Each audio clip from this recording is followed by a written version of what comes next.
Welcome everyone to our first recording of Wine and Wisdom.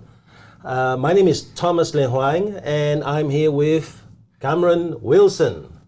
G'day, mate. How you doing, man? Good, brother, you? Excellent, man. I was looking forward to this. I thought, what a boring way of talking about wisdom, just sitting around nothing else. But what a great way to have it with wine. Let's get on the drink. Yeah. Yes.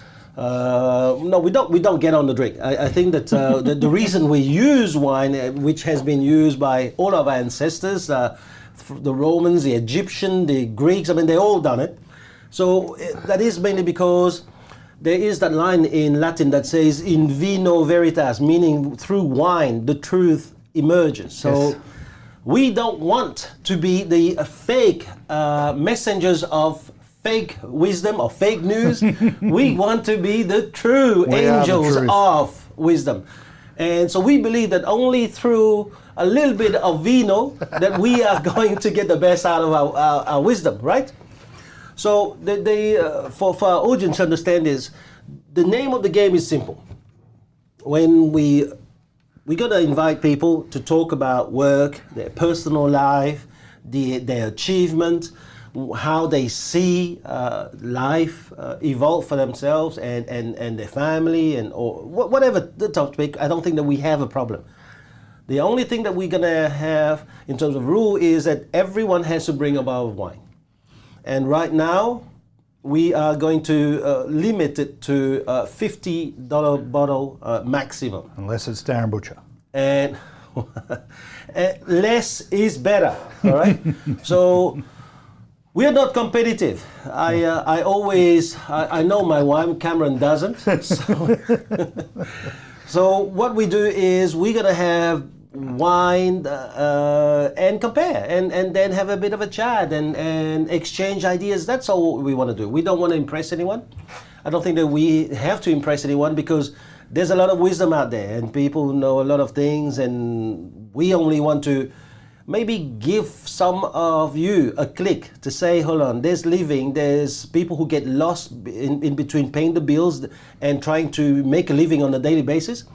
But there's way more if you're willing to go beyond that. There's so much more if you're willing to just have a look at the meaning behind some of the happening that you get in your own life. I agree. Right?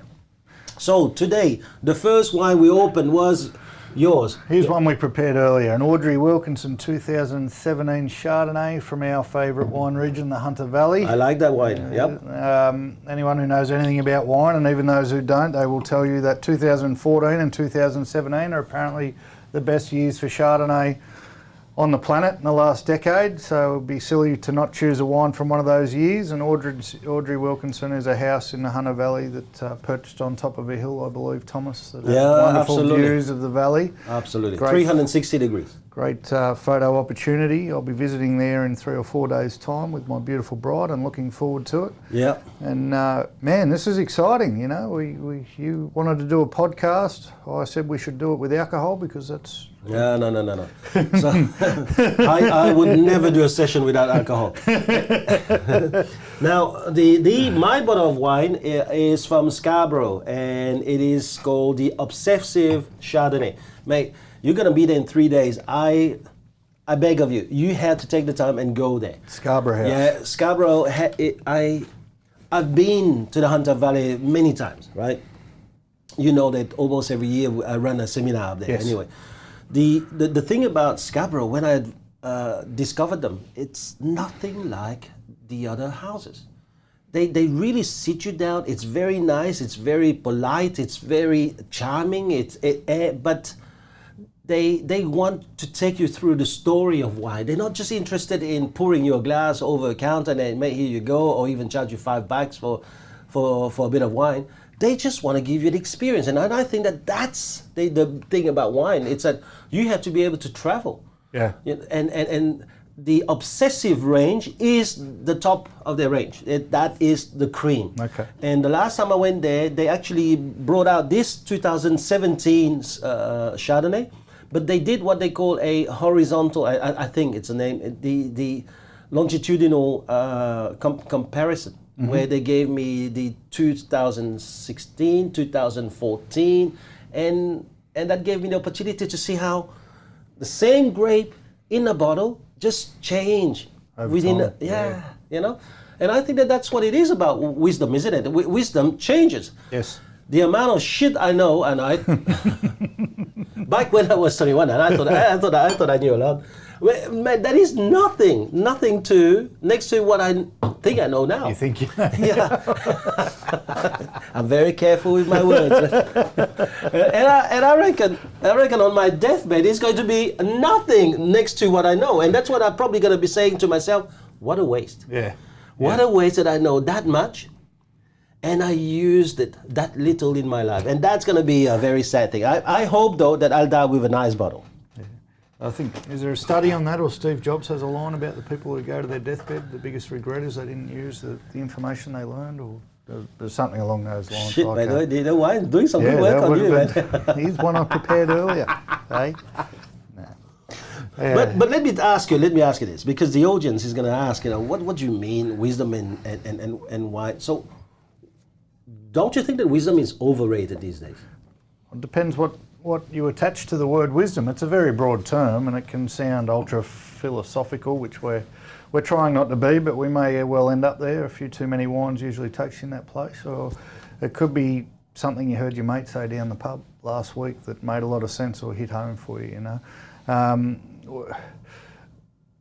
There's a point in people's lives, and I think we all get there, where they're sick of the status quo, they're over mediocrity, they work out that there's more to life, and not all the time are we surrounded by the people who can help us get there. So what we need to do is surround ourselves with those people. The word TL uses a lot is association. We need to associate with people who can take us to a different level in life, and sometimes, as hard as it may seem, you can't get that from your family and friends, and you might not be able to get that from your wife or your girlfriend.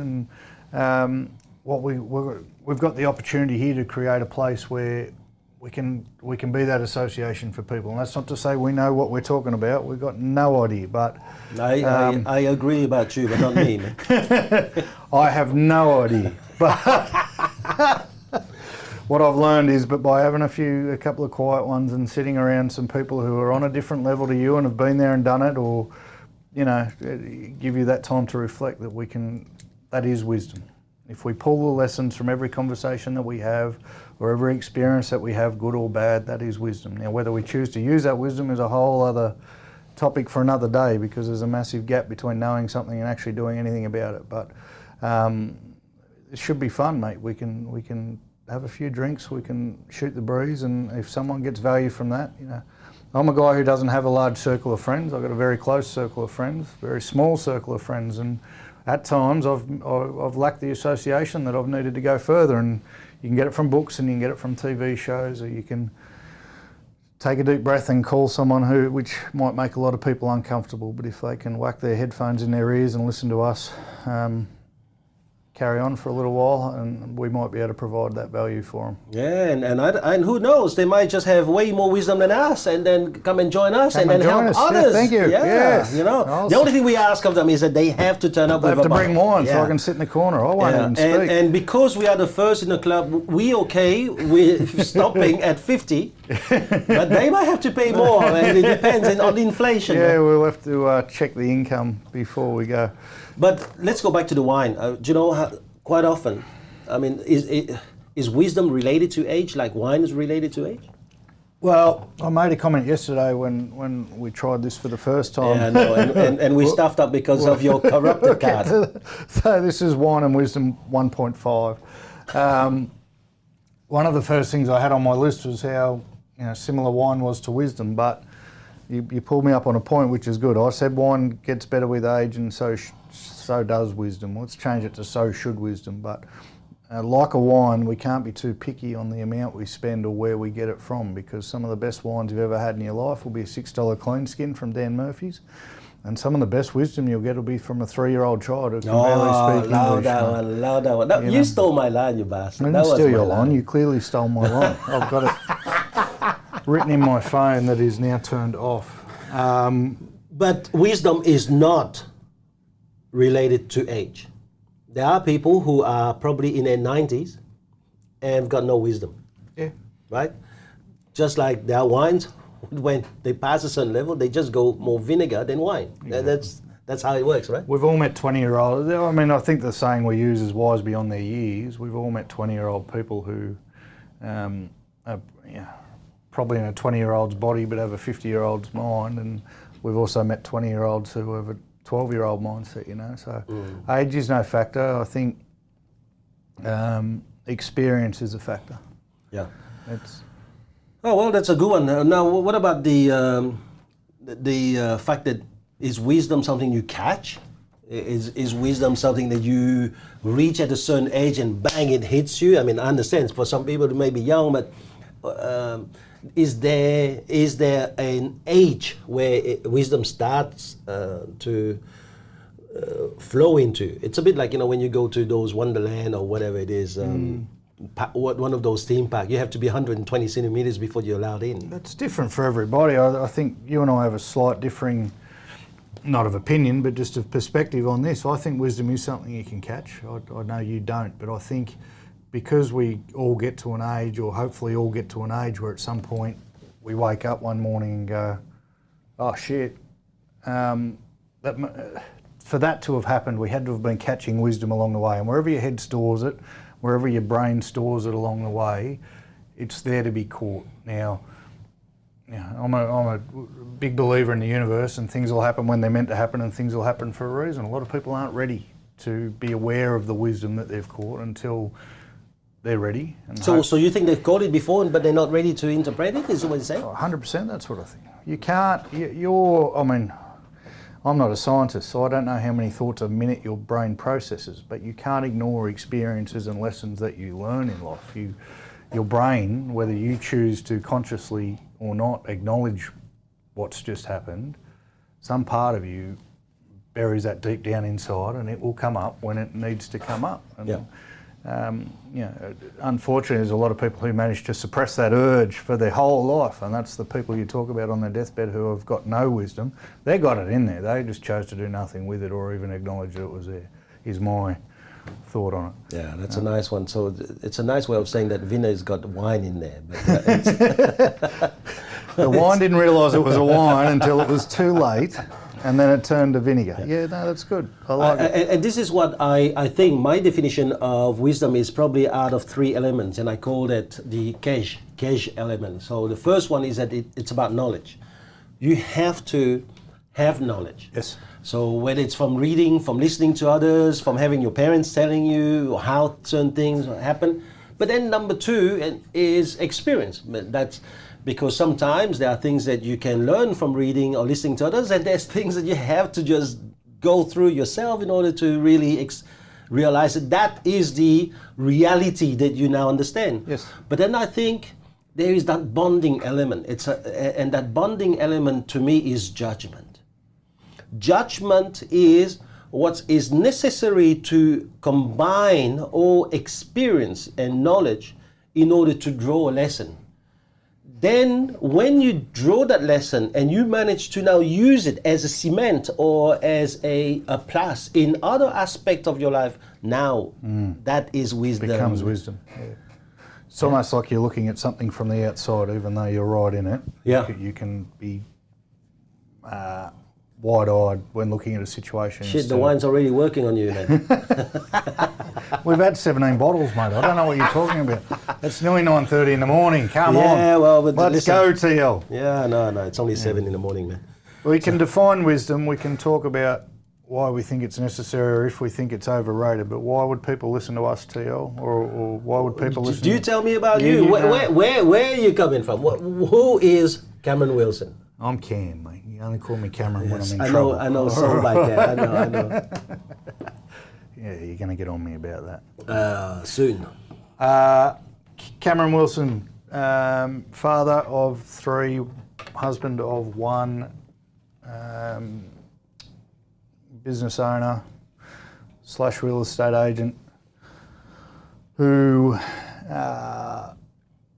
lived or spent a lot of time of my adult years living on the barely break-even line, struggling to pay bills and dealing with all the demons that a lot of us deal with on a daily basis and to be honest, still deal with a lot of those demons. But yeah, I don't believe in luck, but fortunate enough to fall into real estate where at a time where I couldn't pay the bills, I could feed the family, but only just.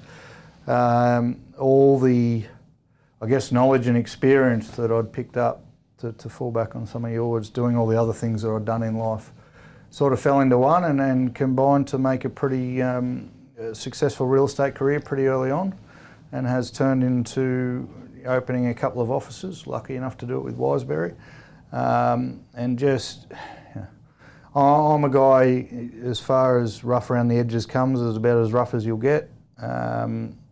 I'm just trying to make a go of it and do the best I can, and I'm lucky enough now to have some people around me who can help me do that, and obviously TL, you're one of them. And I just hope, especially on the Central Coast, especially where I grew up, there's a lot of guys my age who probably haven't done as much as they wish they could have in life, and haven't really known where to turn to for that inspiration or that path. I mean, unless someone lays out the steps for you, you don't know where to turn to next. And right. Without, I'm a nobody. I'm just Cam. But you stuffed up a lot of your life. I've fucked up a lot of things, man. I know that your spelling started to change a little bit. You stuffed up a lot. I stuffed up a lot of things, mate. Come on. I had to get the one swear word in. Now it's done. We're good. Yeah, man.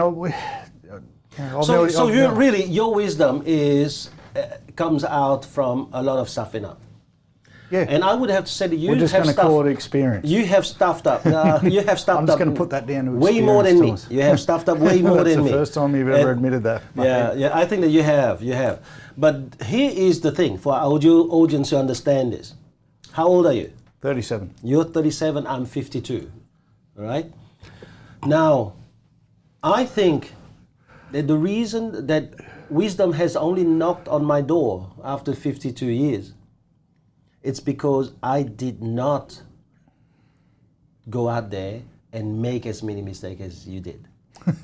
No, I'm serious now. No, put the wine aside, mate. Just don't freaking drink until I finish this line. But you think about this. If wisdom comes from the ability to have judgment between experience and what you learn. Mm-hmm. If you don't experience enough, how the hell do you That's have... exactly right. Yeah. You get me? No, I agree with that. So I wasn't making fun of you, man. No. This is what I want our audience to understand. While you're young, go out there, stuff up, do things, get back up. To a certain level. Yes, yeah, there are stuff up you don't want to do, but like yours, I wouldn't. But do them, because all you're doing is you actually enriching your bank of experience. It's all part of your story, man. Yeah, and then after that, if you sit around with mentors who can really now help you with your judgment, now they actually give you that ingredients to make sense of your experience and your knowledge. You get me? Yeah. And that gives you a mountain of wisdom, and that's the reason. I think for me,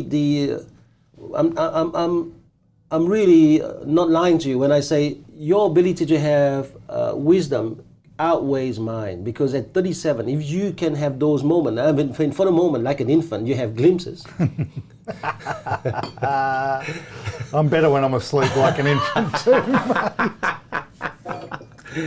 Imagine what you're going to be when you're 52. Yeah. That's what I meant. That's exciting, man. I think sometimes people look back on their past and they regret, or they bemoan it, or they blame it, or they use it to justify their current place in the world. Man, I've got some stories, and some of them aren't fit for this podcast, but one thing I'll always tell people is I don't regret a minute of it.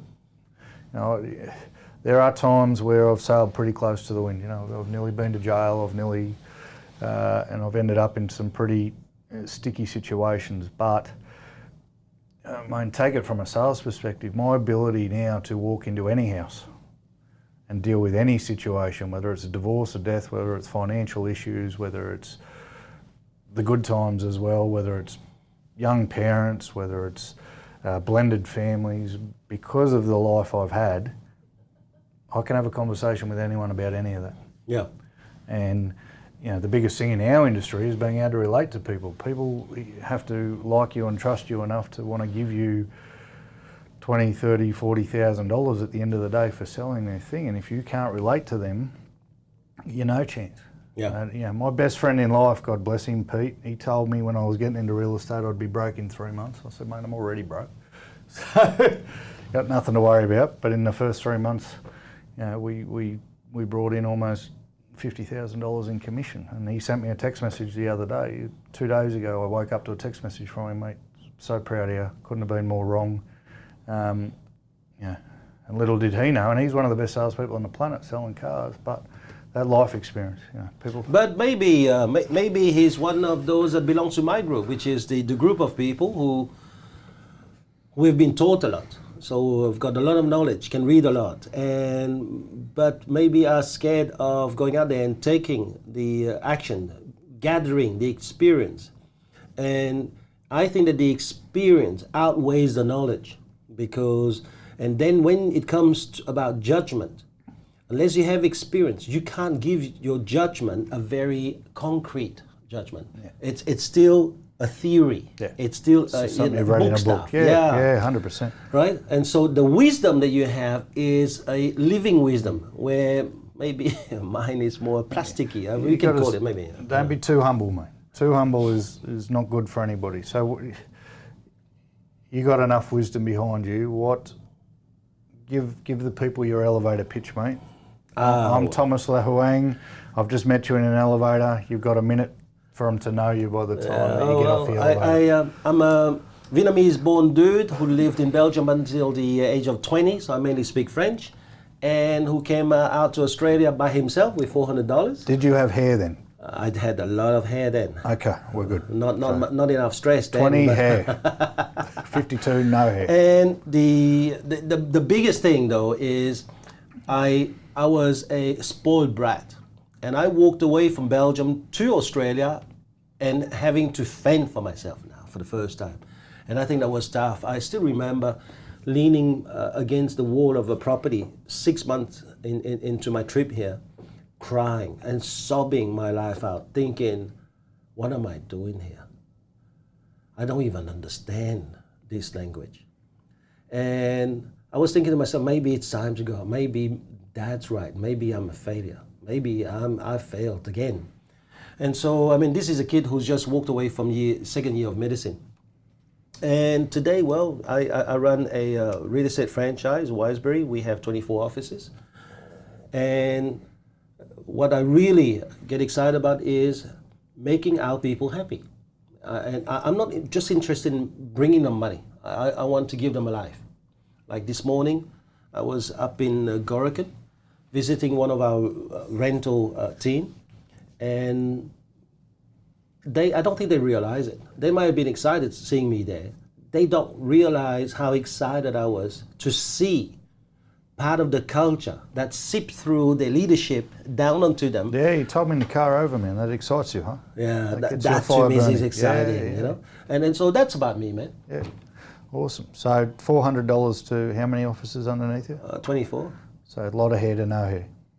Yeah, still no money. So there might be some experience in there that people can draw on? No, still no money. My wife's got all the bank accounts and bank accounts detailed. I think it's really important. Like we didn't set this up to carry on like we know anything or everything or anything. We're a couple of guys who have come a long way from where we were when we were younger people, and we both enjoy wine, and that's pretty much the premise of the podcast. There really is nothing else to it. I think there's a lot of social media is a wonderful thing. Who invented that? Jesus Christ.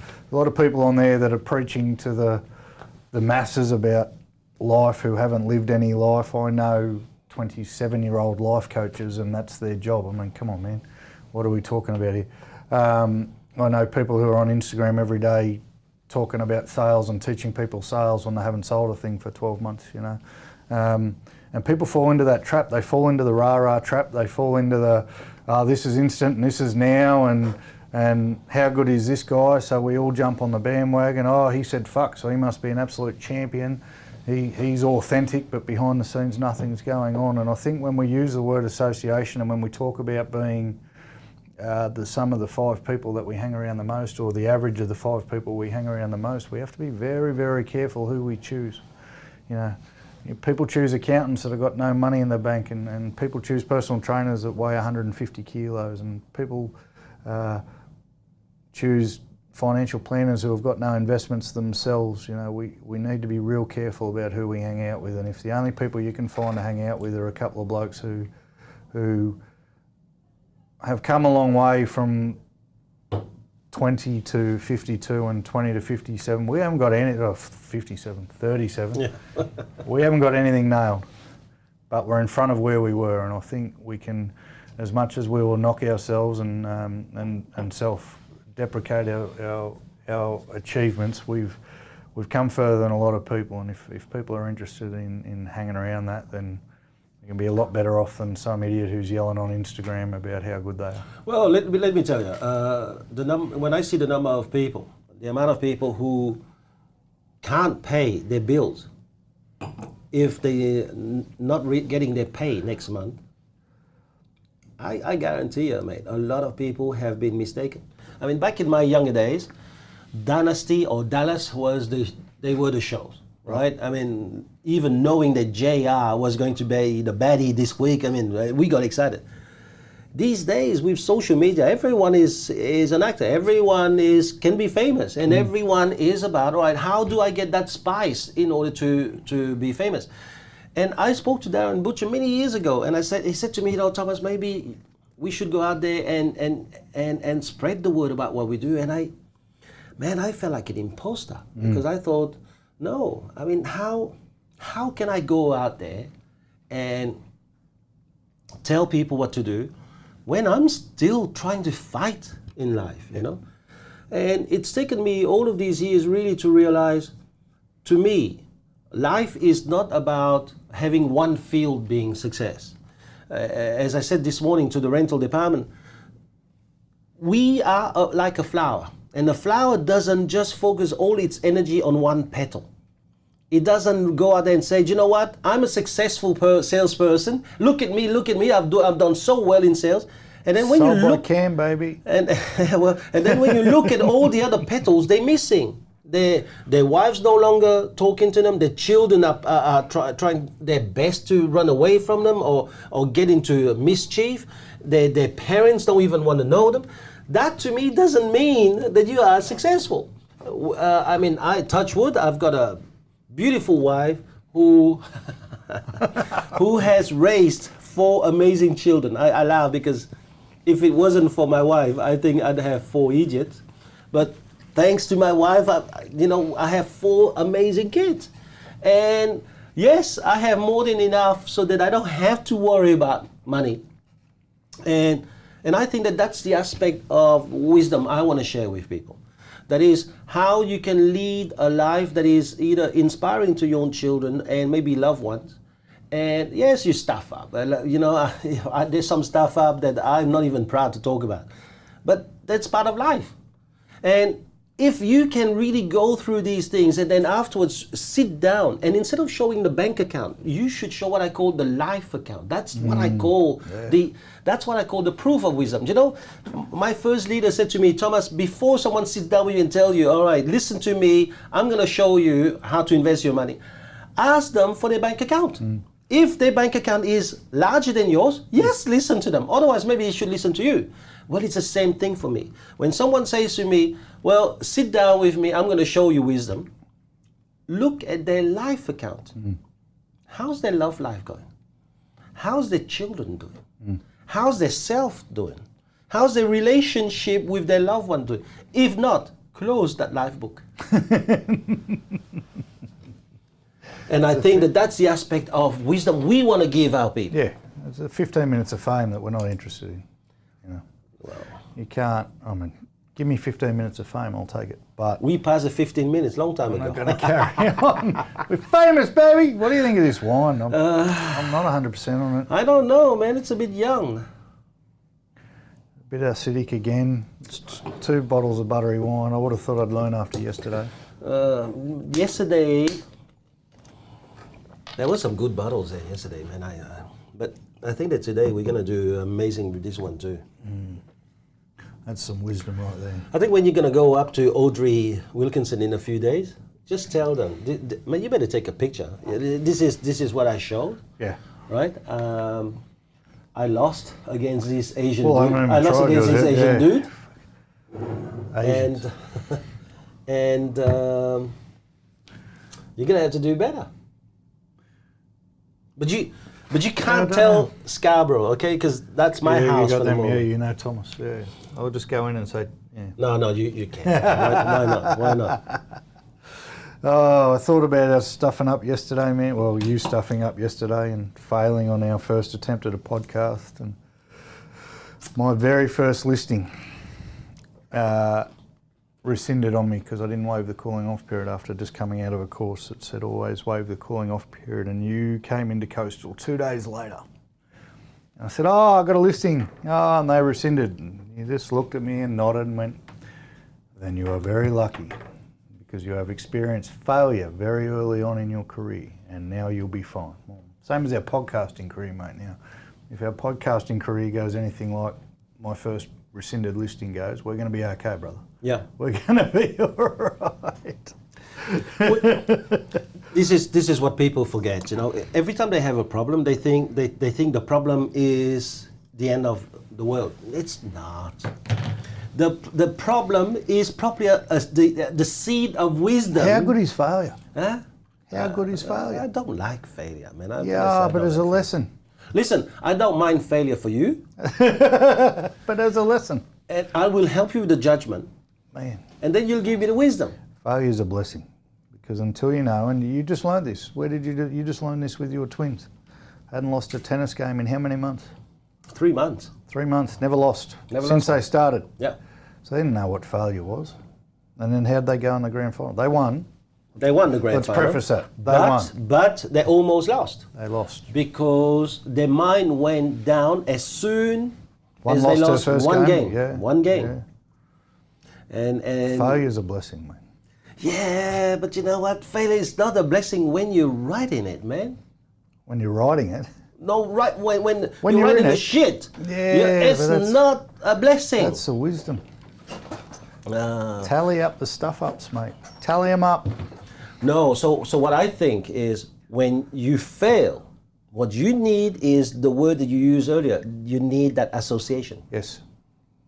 Because we all fail. This is the thing. I mean, now putting jokes aside, failure, you better make it your friend because it's going to hang around. If you haven't failed, you haven't had a go. Yeah. So unless we really welcome failure, we're going to suffer. Or you're going to become like me. You're going to take less action. Fear because less action avoids failure. You get? Yeah. But then if less action avoids failure, that makes it, you need to live about 1,000 years before you reach success. Mm-hmm. Well, it's never going to be. No.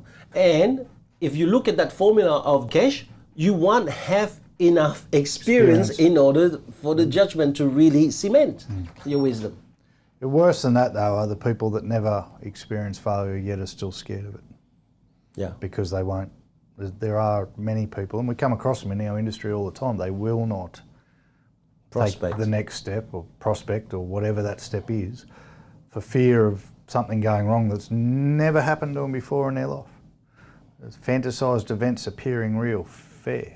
You can't. What did you say? Fear? What's your acronym about fear? Fantasised events appearing real. Oh. Something that's never happened to you before in your life ever. Yeah. Ever. You've never even seen it happen. Yet you're scared of it. So what are we doing? Maybe within all of us there is a bit of an Alfred Hitchcock. Where's the association? And that's why I said earlier that the tough thing for a lot of people when they go down the path of personal growth is that a lot of people who know what they're talking about will tell you that even the loved ones around you can be not good for your association. And a lot of the times they're the worst. There are a lot of husbands and wives who go home after failing and their husband or wife doing the right thing, in air quotes, says, don't worry, you tried your best and it's okay and don't worry. When really, they should be walking into your office and saying, you failed early. well done, this will be good for you in the future, you know. People don't have that association. Is it people not having the association, or is it the way that society now has been shaped by the way social media? Political correctness, mate. What are we doing? Maybe not even that. I was thinking about... You can't tell someone they've stuffed up anymore. In the workplace. In the workplace, yeah. Otherwise you'll be sued. But in life, you can't get on, like YouTube at the moment is censoring many people who really don't have the right political views. Like, sorry YouTube, but... Shit, maybe. We're in trouble. Wine and Wisdom will not be appearing. Looks like last 40 minutes gone to waste. Because of fear of what might come, you know, and that's the same in anything, you know. Family members are fearful of their relationship turning sour, so they think they're doing the right thing by being all supportive and all encompassing, but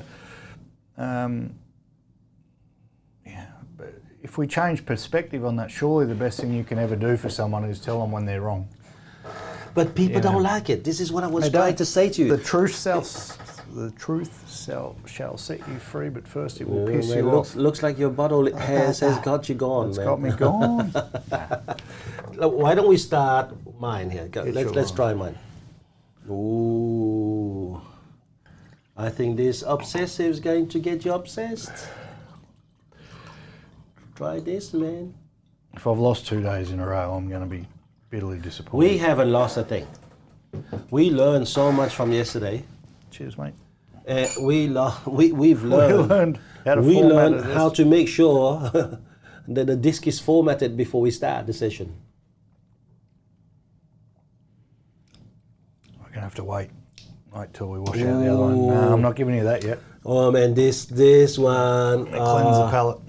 This one is just crazy. I understand. There's a bit of vanity in you who does not want to recognize it, but which I have no problem. I'll put my hand up, but I'm not going there yet. So let's go back to what I was saying.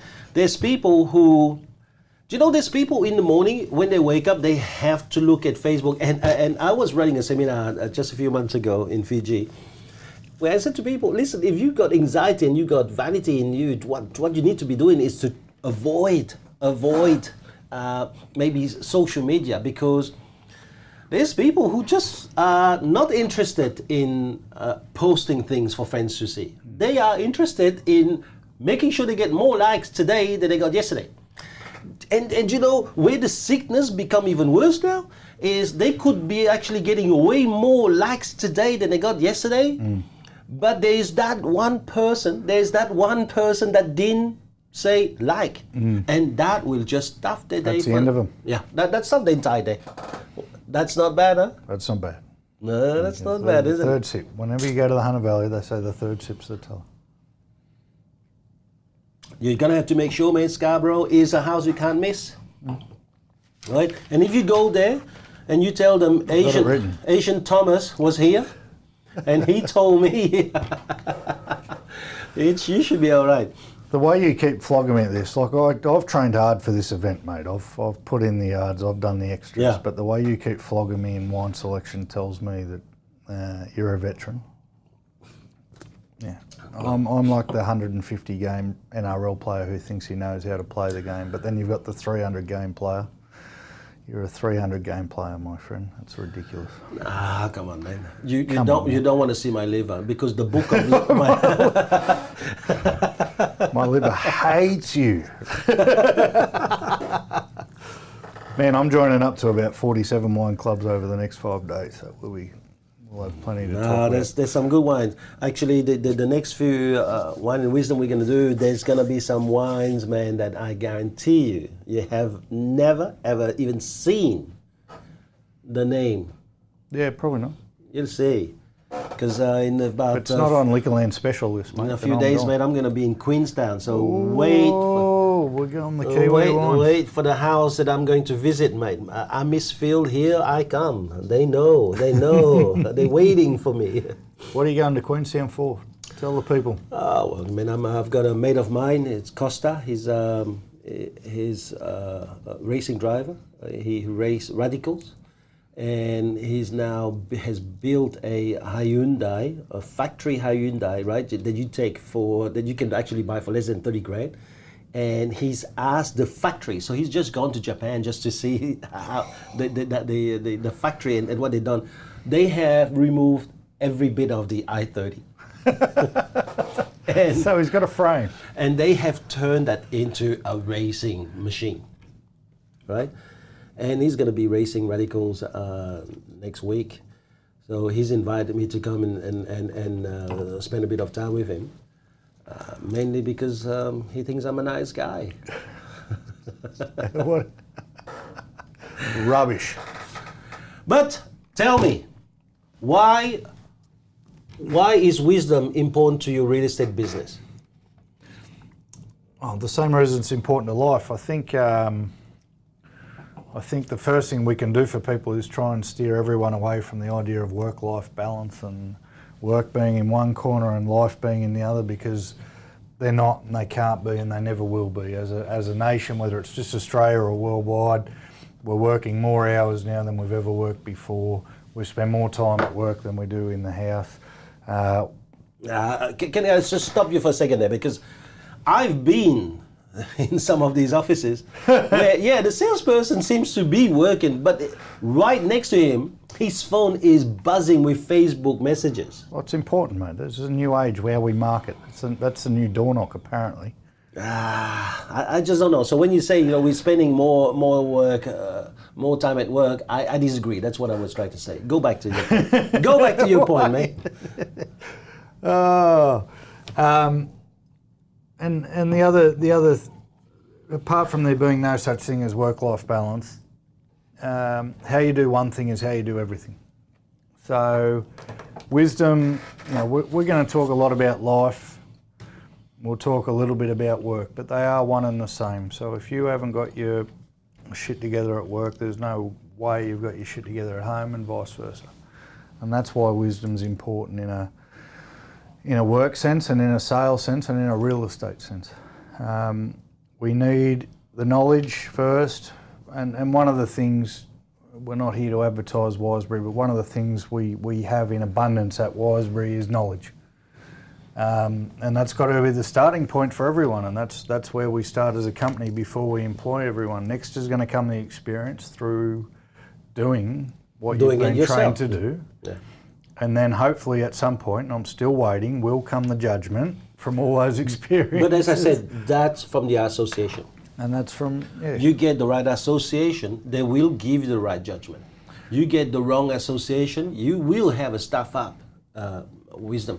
And this is why I say, listen, I see people every day. Man, every day, the number of people I meet, it's just crazy, right? So some I have to help. Sometimes I just spend 6 hours on the phone. Lucky just then. Yeah, well, lucky. I don't know. Ask Dean lately. I think he's still. He had 3 properties under contract this week. I know. Cheers to Dean. I saw that stuff. Cheers to Dean. Cheers to Dean. Doing good. Yeah. But I think. But sometimes people want to keep the status quo. And so what happened? This is something that I see. What happened is that they steer their loved one away from a source of judgment, from an association that can give their loved ones maybe the opportunity to see things more clearly. Why? Because that keeps them imprisoned. Mm. And man, this is the thing that we don't want to do. I think that wisdom comes from everywhere. Do you know where I learned most of my wisdom? Your kids, your twins, I'm going to say. From all my kids. For many years, Charlotte and her writing has been my main teaching ground. I talk to Charlotte almost daily, mate. I haven't learned a thing. Hello, Charlotte. Yeah, but that's how thick you are. So I used to go to her dressage comp. And sure, part of the male testosterone chauvinistic pig that we are, we don't never want to tell our kids that we're learning from them. Speaking for himself. But I'm sitting there and I'm watching how she controlled herself. I could see her nerve, but she needs to kill it. and then she hops on that horse and then make things happen. And I'm telling myself, I would be petrified to even try that. Or the years when I've been seeing my son go out there and try his best at every sport and then try it again and try again. And then the best one was when he was learning jiu-jitsu. I used to drive him to jiu-jitsu because for me there's nothing more important as a father than taking that time to be just around your child, doing what's important to them. And one day he actually was wrestling his teacher, and within 30 seconds he actually neutralized him. He had to tap. And his teacher said, "Where did you learn this?" And young Alex saying to him, I was going through YouTube and I learned it on YouTube. and I learned lessons from that. That is, there is no age that if you're interested enough in anything, in wisdom, in your work, in how to becoming a better person, it's all out there. There's so much information. And yes, now, because obviously Charlotte has got her own life and Alexander, he's going with his own life, and the twins, they're forced to be around me, the poor kids. Now they're teaching me the stuff. Yeah. They don't understand. When I watch them play, I learn more about me and life than them. They won't realise that till they're older. No, and that's mainly because we're going to keep them away from the podcast. I think one of the biggest mistakes I've made, and I think, well, a lot of people do it, is when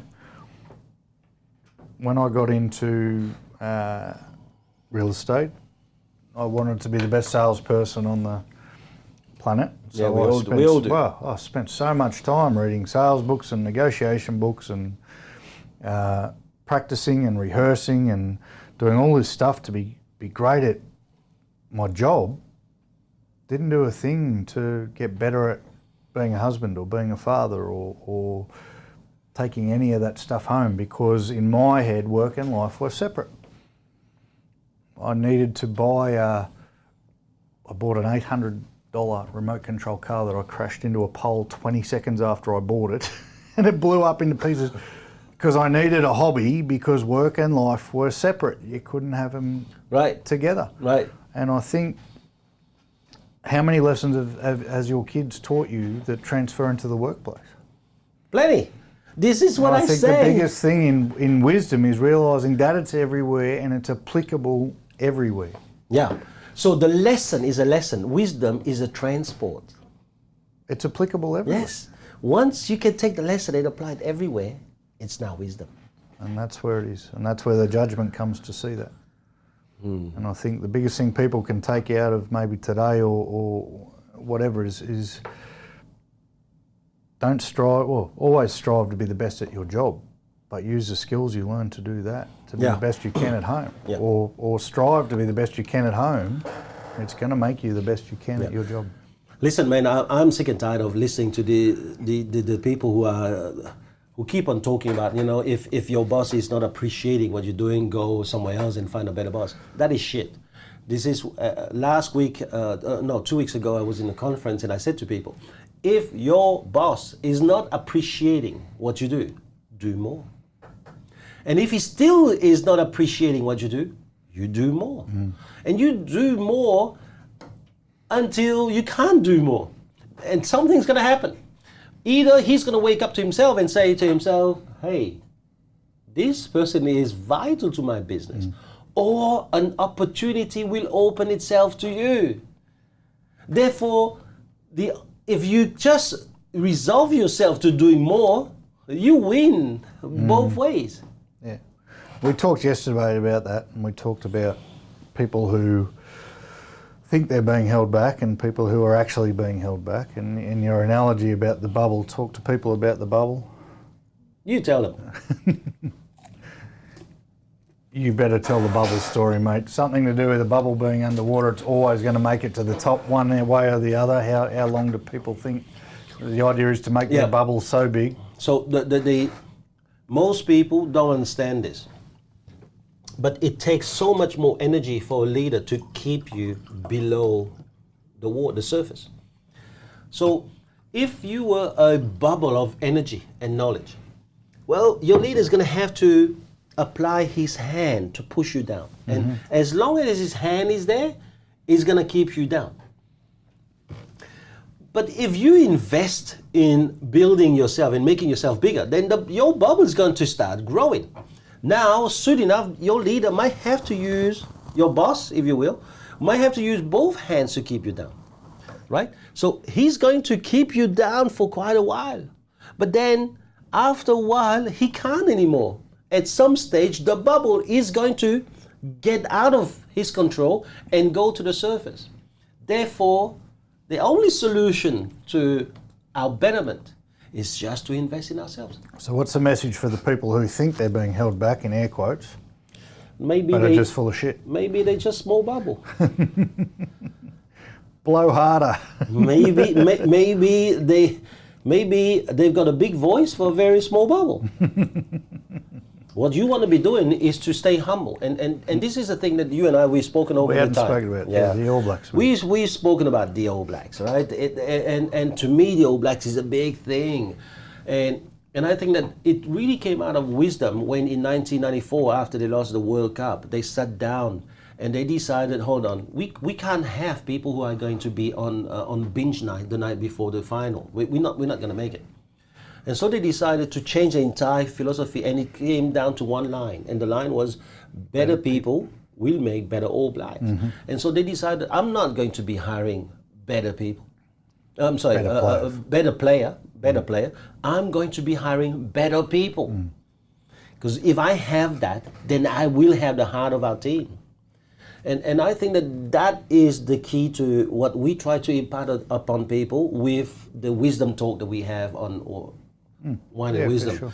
We're trying to let them know, listen, it's one thing to upskill yourself.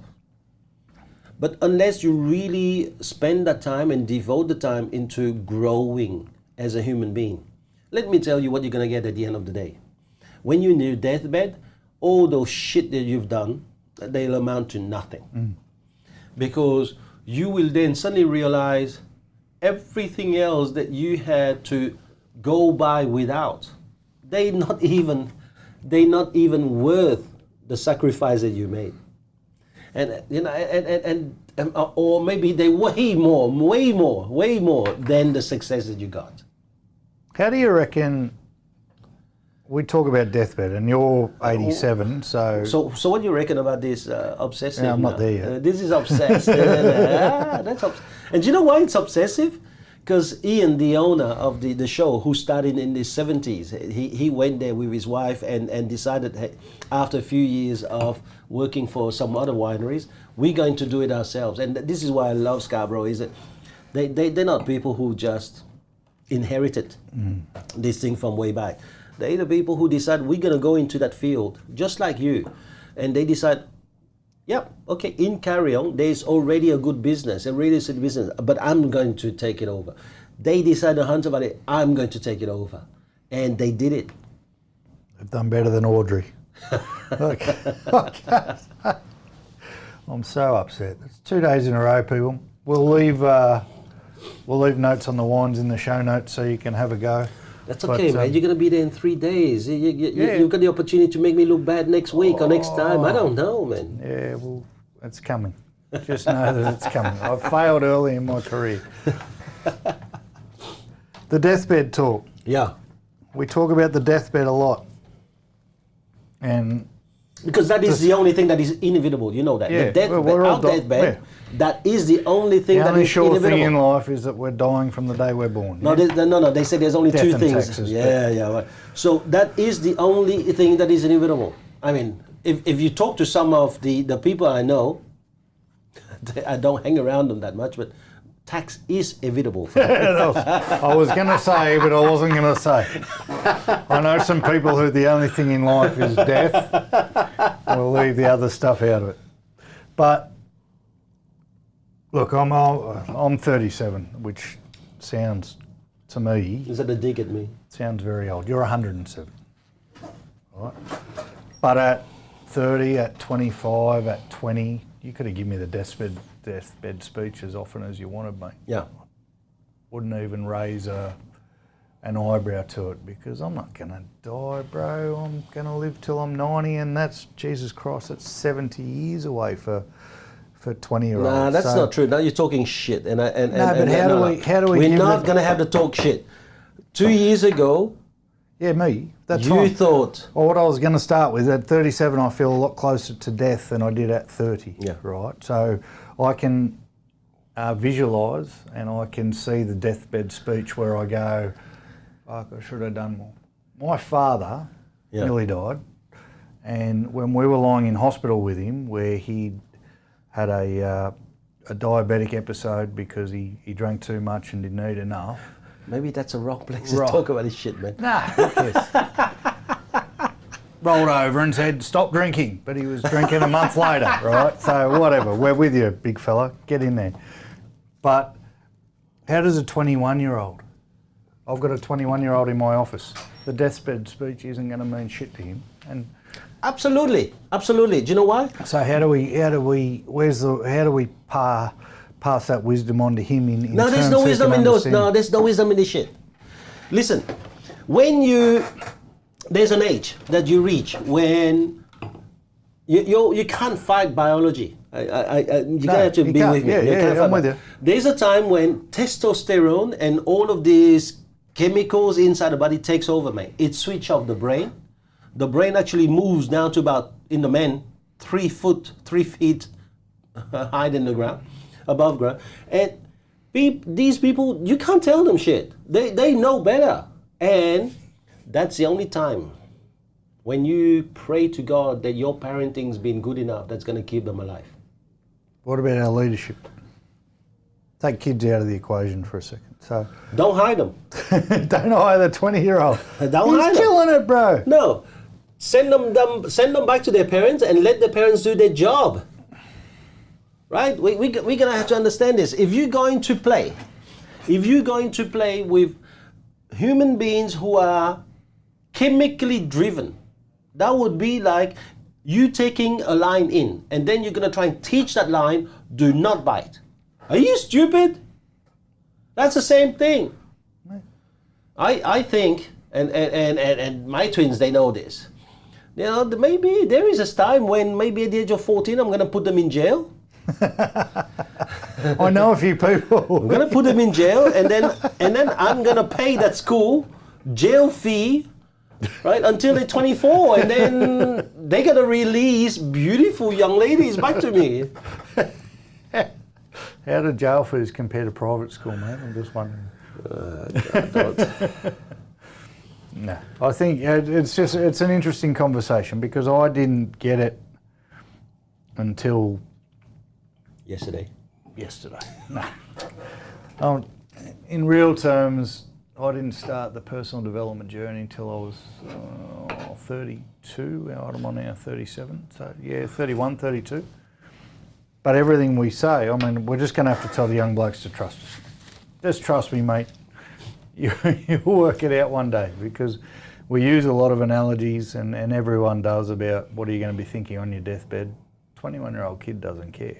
But a 21-year-old kid could be a fucking millionaire by the time he's 25, in real estate, for example, if he plays his cards right and if he grasps any of these concepts. Yeah, and I'm sure that a leader's told you that once when you were 21.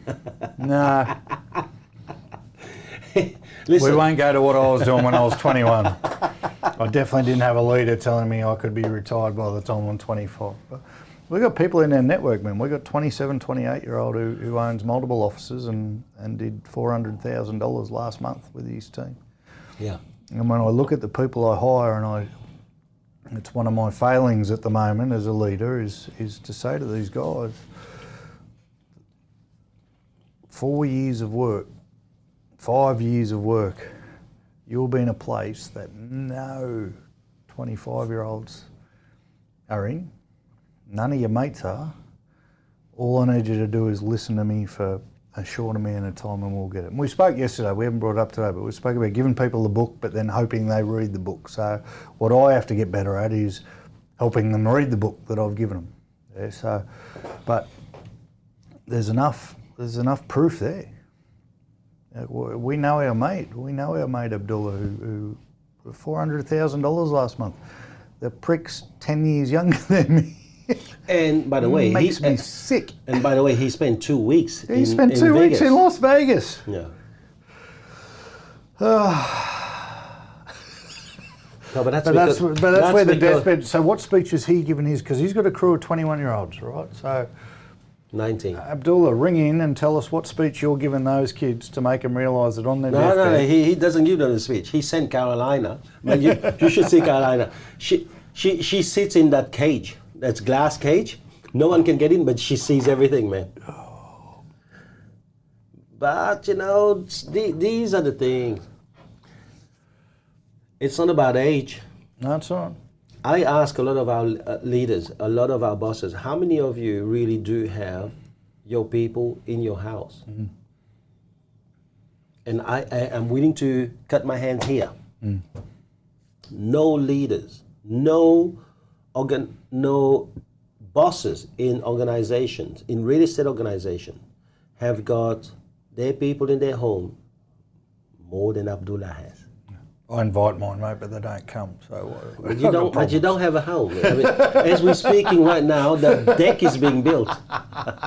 Home is where the heart is, bro. I've been to his home. You don't want to be at his home. I've been to his home. He feeds rats to snakes. Bringing it home just for you, big fella. Which, listen, mate, you've invited to my place. Don't bring the snakes out because I'm leaving. It's at the office. Yeah, good. I did it so you wouldn't come to the office. I came to the office. I stayed away, but I saw what the snake did to the rat. I fell for the rat. We've done well, man. Good wine. I think it's a good chat. Wine. I think it's good wine. But there's something missing. Here's the thing that is missing for me. 4 years ago, you started real estate. You didn't have any money. A year and a half later, you start your own show. Now I don't have any money. You're full of shit. Now, something happened in your wisdom, though, that I saw a shift 12 months ago. What is it? There is a thirst, a hunger in you that just got triggered some less than 12 months ago. Like you a shithead. I have to, man, you're going to have to help me with this because from my perspective. Yeah. And one thing we're going to pride ourselves on with this podcast, I hope, is unbridled honesty. We're going to be straight up. There isn't going to be any bullshit, So I spent 2 years before I got into real estate reading a book a month. The first book I read was The Four Agreements, which I sent you. The second book I read was Think and Grow Rich. The third book was Second Chance by Robert Kiyosaki. I can rattle off all the books, and I got myself into a place, not financially, but mindset-wise and goal-wise, where I was unstoppable. Yeah, and then real estate happened, and then the environment that I was in overcame my will that I was in at the time, and I went to a person that, I know you weren't overly impressed with, and my wife wasn't overly impressed with, and who was that? Angry, aggressive,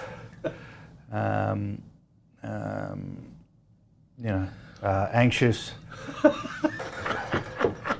All these things that, and the hard thing about it is I never realised I was those people. And then the 2 years I spent on, and people knock on network marketing all the time, and I know you spent a brief period with Amway, right? And I did my thing selling the weight loss shakes. The one thing we talk about association, doesn't work. Doesn't work.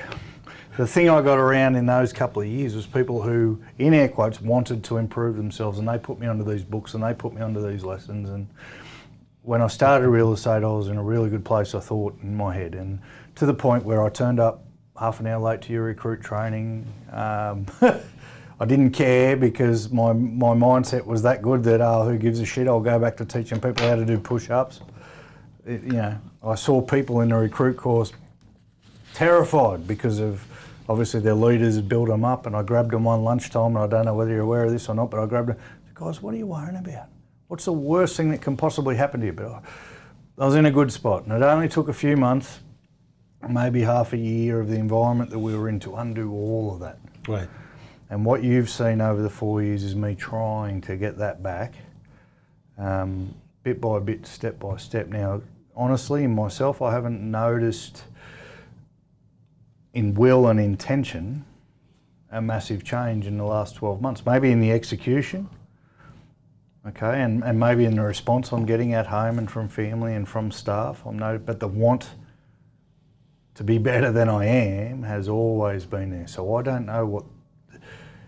Maybe the last 12 months is where, or inside the last 12 months is where it's all come together. The want has never left me. The effort put into it has maybe, roller coasted over time, because sometimes it gets too hard. And we spoke yesterday, we haven't spoken about today, about environment always overcoming will. Just say it then. If you're going to say some shit, expand it, man. What's the environment? What is that shit about environment? I sent you a quote. I sent you a text that said environment will always overcome will, and I heard, and for the people who are listening who know anything about sport, which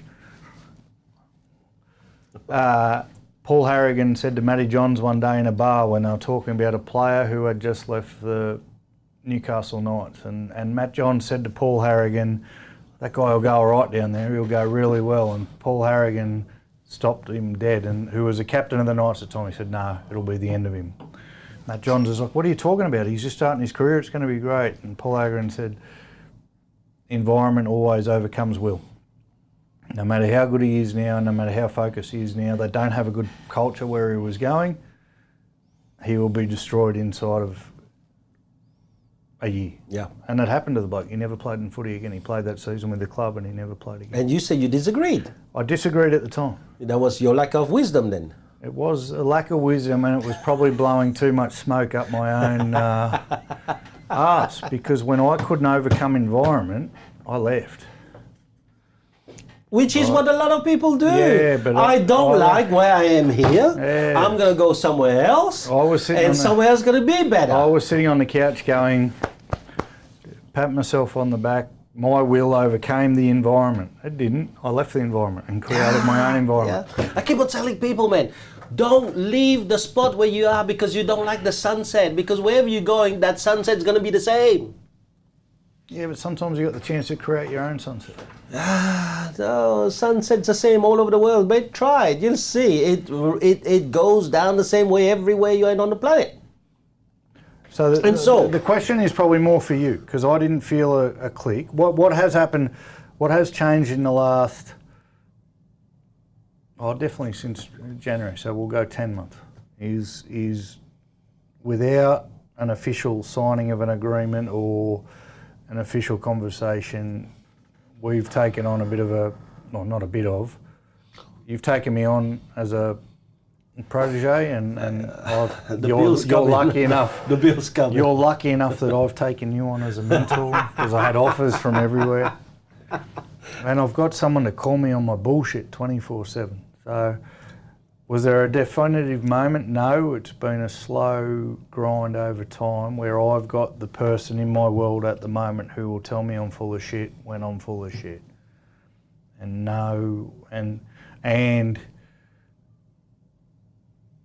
I'll give myself enough credit to say that when you tell me that, I take it on board. I'm not going to say I don't hang up the phone sometimes and say, I can't hear you. I can't hear you. But it always gets taken on board, and I think you'll cop to that. I'll always, at some point, put it into action. So if there's been a bigger change, it's been a better association and more accountability through what I'm doing. But I think the thirst has always been there.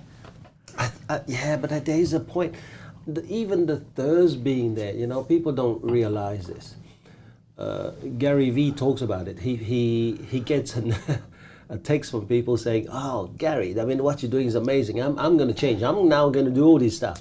And he says he actually follows up just to see whether they're going to do anything. And then suddenly, after a few weeks, he doesn't see them doing anymore. And that's mainly because a lot of people have got they make a decision, but the decision's so weak that actually it doesn't follow on. Where one of the things I really like about you is you have like Stephen Covey talks about, you've got the end in mind.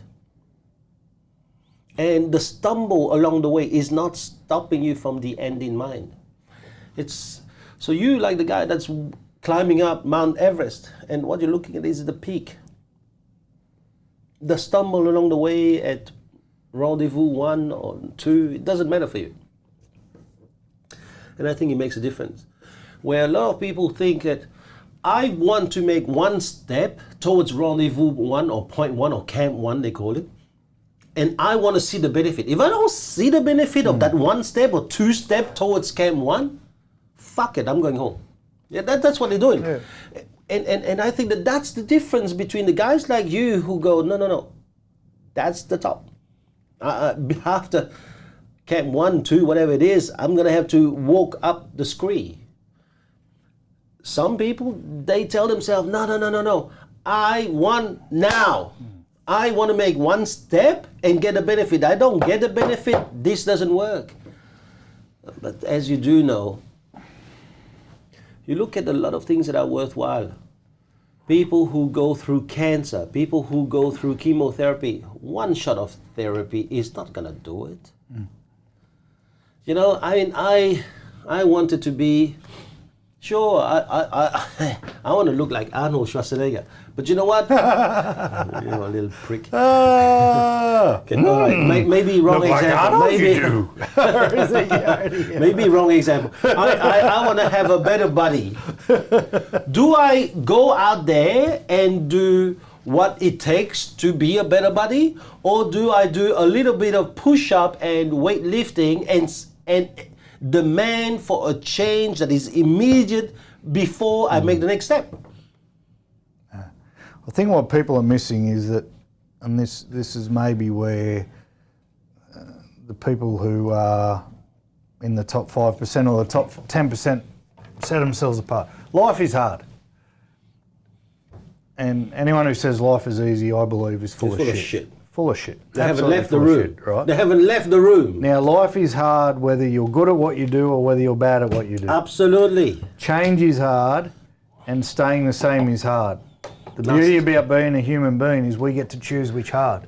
And too many people don't realise that staying how they are and living the way they live is just as hard, if not harder, than trying to improve and trying to reach Everest. I know that being who I am and being the parent I am and being the husband I am and being the business owner I am and the sales agent I am is fucking hard work, man. If I can be better at it, it's still going to be hard.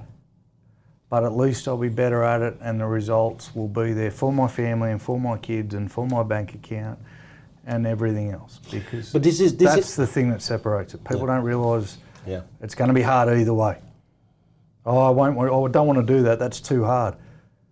Fucking staying there is too hard, man.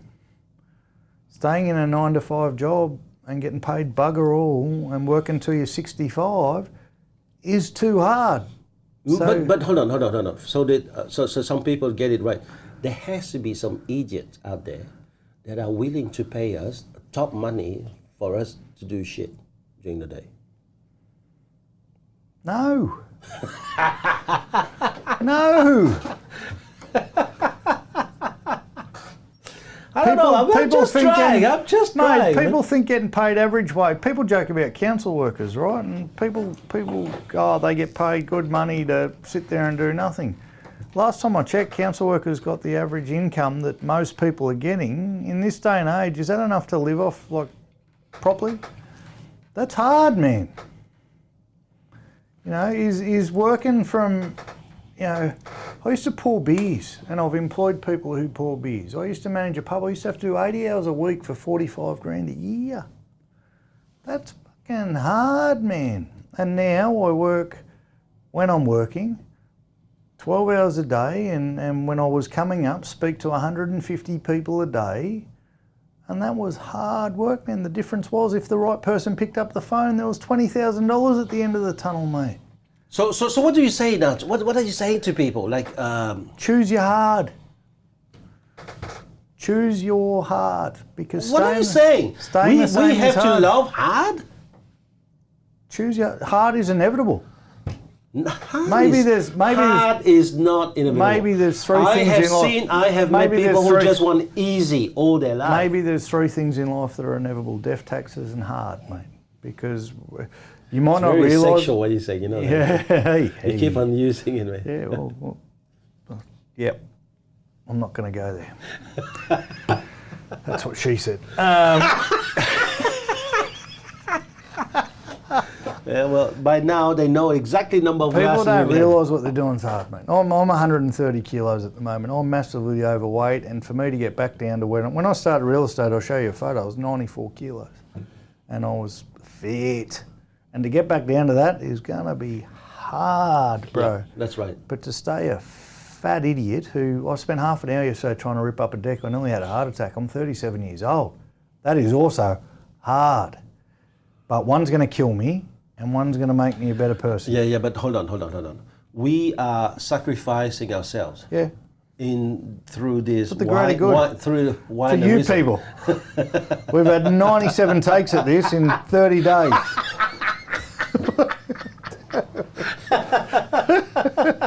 And it's hard. It's hard, Thomas. It's our choice. It's our choice. So I guess we're here for the people that know that there's two hards in life and are happy not to accept the first hard, because we see it every day. I had a guy the other day come in for an interview, and I why do you want real estate? Because of the money. Fucking fantastic. Finally somebody said it. Finally someone didn't say that, oh, because I've always loved tin roofs. And I love people. oh, I just want to help people, you know. I really think I can help people. And I love houses. it's been I own a house and I bought a house, so I think I can do that for more people and help. He just wanted the money. I went, beauty, you got a job, but you know what happened? I rang him and said, do you want to come in for an opportunity day? He said, oh, mate, thought about it, and $600 to get my certificate of registration. Nah, I can't do that. Yeah. So Oh no, choose your hard, bro. But he was there. He had all the right answers, and then when it came time, you need this certificate. So let me get this straight. You want real estate because of the money. To make, in my first year, I took home $140,000. I bought a house and 2 cars. I know you. In my I saw first the year. picture of your car, your wife in her new car. That In my was first, I amazing. never made more than $50,000. Wow. But to do that, I had to pay $600 to do my certificate of registration, and whatever the recruit training course was at that time. I think it was about Very cheap, $600. Yeah, I think it was $600 or $700. Didn't have the We money. should go to 6,000. Didn't have the money, but Yeah. I did it. Should borrow from your mum and dad. And here's a kid who says, "Oh, I'm in it for the money," and I go, "You're guilty." And then he says, "Oh, yeah, I'm not spending $600 to get the qualification." What are you doing, man? Choose your hard, bro. Choose your hard. Yeah, but this is the thing. This is the thing, because we're talking to our listeners here, and someone may be saying, "Hold on, but that's me." I mean, Well, to that person, I'm starting to sound like a broken record, but choose your hard. I know that if worse came to worse, and I was there, so no one can ever accuse me of talking about something that I haven't experienced. yeah, I didn't have $600 to give you, but I found it. you didn't give me. But we're talking. Yeah. We're talking. I understand. This is Asian, pay for the recruit course, English yeah. from a French dude. Yeah. To pay for that wine, I must have given you $600, right? I didn't have the money to give. My family didn't have the money to give. My kids did not have the money to give. But after 12 months, when I'd bought a house and I'd bought the wife a car she could cart the kids around with, and I'd bought myself something that wasn't 15 years old, and Yep. we were finally on the way, all of a sudden, what is $600? And that's, So what are you trying to say? Is that a lot of people wish a lot of things, but Yes. they don't believe in themselves. Therefore, they can't even invest in themselves. I don't believe, but I think even the people who do believe still have that fantasised event appearing real. What I worked out really early on, that if I was relying for $1,000 to save my life, I'm in a world of shit anyway, so I might as well spend the $1,000. $1,000 isn't going to save I you, man. I like that about you, you know. Most of the time you're full of shit, but every now and then there's that sparkle and I go, yes, I'm okay with putting with all that shit just for that sparkle. You know? Well, seriously, how long is $1,000 going to sustain you? So if me and my family are down to our last $1,000 and I could bet on a horse that's going to pay me $1 million with that 1,000 in hope, I'll bet on that horse, man. Not one that Charlotte's riding, because I've seen how they go. But I bet on myself. I was the horse that I bet on. Yeah. And I just hoped like hell that real estate was the vehicle that was going to do it for me. And so far we win. Yeah. You know? And I so far we win. And we took a step back, there's no doubt. And I could have stayed a sales agent and made $500,000 last year. Instead I opened a business and I lost $100,000. You didn't lose I lost $100,000, man. And that's a $600,000 turnaround. But you know what? I backed myself again. And I know that very, very soon, and it's already there, but very, very soon, that $600,000 turnaround is going to disappear into the ether, because, again, if I was relying on $600,000 to save myself for the rest of my life, it's not going to do it. Yeah. People don't realise 50 grand a year is not going to do it. Listen, man, we told people about how do we define wisdom here now. We don't have to tell them how we define wine. It's going to change from one week to the next. I define yours as rubbish. I'm sorry, man. Mine just mine just kick your ass. What are we going to rate them as? We've got to give it a rating at the end, but it's got to be something. So I don't know. Where I come from, the goon bag was popular, so we can rate it 4 out of 5 goon bags. But where you're from, it's probably silver spoons. I don't know. Silver spoon, man. You talking to a dude. $400 will buy a lot of silver spoons. Oh God, no, man! If one day I wish I could tell you where I come from. Really, fleeing Vietnam, you'll be amazed. Anyway, the good thing is this: we now have shared with our audience about our definition of wisdom. We've told them where it comes from and whether we could catch it. We've told them too about when it starts or when it doesn't start. And we share with them about how it can impact in every aspect of our life. Hence, it can really save a lot of our time. I think we've done well, man. And that's just about it. What did it take us? Hold on, it's about 2 bottles. It took us about 2 bottles to go through this. Imagine what we could do with 10. I think that I think we'll do one of these days, but maybe not the first one.